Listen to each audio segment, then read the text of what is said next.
Hi, welcome to the Treadling Home Kitchen. I'm Katie, and I'm going slightly insane. Which you probably knew already, but that's another story. Why am I going insane today, you ask? This is why.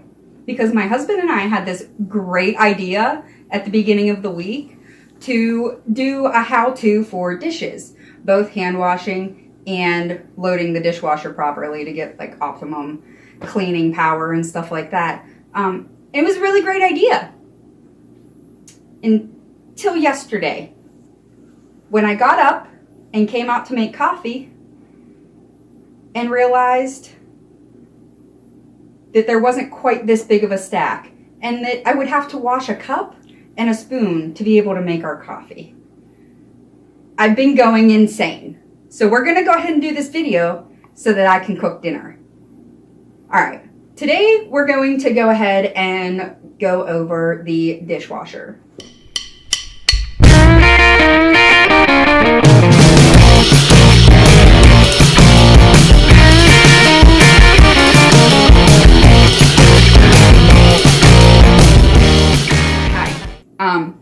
So as I mentioned earlier, we are out of mugs. So we are down to travel mugs for the coffee that Josh was kind enough to make me so that I could be puppy enough for this video.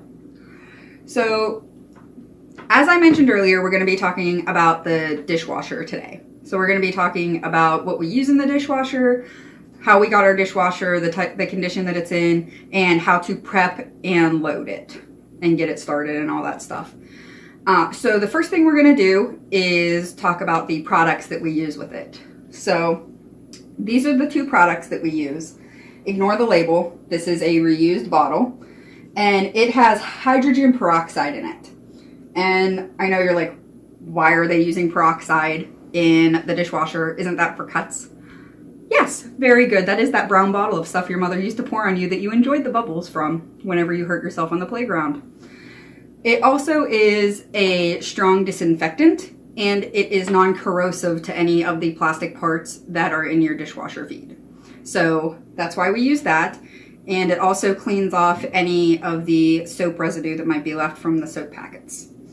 Which brings me to the soap that we use in the dishwasher. We do use the pods. We use the Cascade Platinum pods, which we get at Big Lots for right about $17 for the big box of them. And we use one packet per load. So that's that. Let me find somewhere to put my cup down. All right, so this is our dishwasher. It is lovely. It was free. One of our family members was upgrading to a new one because they are currently updating their kitchen. So it ran fine and they knew that we wanted one. So this used to be a giant cabinet here. So we actually gave up a pretty significant amount of cabinet space to have the convenience of a dishwasher. But I mean, it works fine. And on a normal basis, I'll show you how to keep it loaded to keep the dishes off of your counter and stuff. And so it's kind of a good place to hide those dirty dishes until you fill it up. Or if you have a larger family, just go ahead and rinse your dishes and turn it on at the end of the day. It makes your life a lot easier. So this is it. It literally runs by this knob, and you can hear it ticking away as it runs. These are our current settings where you can pick pots and pans as like a more heavy duty wash, stronger spray. High temp wash, I always suggest. We actually found out that you can just feed in cold water and it has a heating coil inside. So if you choose high temp wash, it actually heats up the water for you and saves you a lot of money on your electric bill or gas bill for heating the water. There's cool dry. We don't use that setting, or you can just push this and it completely resets all of the options. So let's take a look inside. This is it. It is all white, as you can see, so you can tell whenever it's dirty pretty easily. You have the spinner thingy here that shoots water out. It shoots water out of here. And down here as well, there's another spinner jet. Some of these prongs, the silicone kind of rubbery coating has come off to expose the metal inside.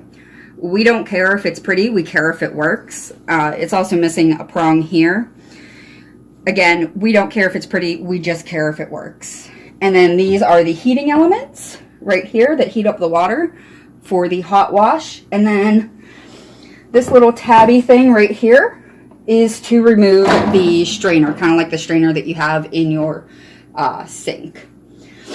And then on the door here, we have the rinse aid compartment that just comes off as a screw. And this is where we put our hydrogen peroxide. And this is the compartment where you put your pod pack. And it just goes like this, and then whenever you close it and it has the water in it, automatically opens. So that's the basics of the dishwasher. It's got this little seatbelt buckle thing up here. If you look at it from the top, it actually literally is just like a seatbelt buckle. And it goes into the slot here on the door. And during the wash cycle itself, it locks and you cannot open it, but you can open it during the dry cycle, it releases. So that is the basic anatomy of our dishwasher and what we use in it. So now we are going to start tackling this monstrosity and show you the way that we load it, why we load it that way, and actually get our dishes done. I'm so excited. Okay, let's do this. Okay, so basic setup of the sink. We have our scrub brushes here. The red one is only for cleaning. It's not for vegetables or dishes or anything. It's just for like scrubbing the counters if we get a stain on it or whatever, because we don't always use non-toxic stuff with it, so it just kind of stays in there. This is our main scrub brush that we use for dishes, and this is of course our bottle brushes, our straw brush, and a couple other cleaning supplies. This is where we keep our washcloth, our Treadling Home Scrubby. These are available in the Treadling Home shop, as are aprons, like this lovely one that I'm wearing. Should you be interested in such things, I'll leave a link in the description. So we leave our scrubby there, our washcloth, and we have this little bottle of soap that we just keep refilling from the bigger bottles, because the big bottle just looks bad sitting out. So, okay, I think that's about it. So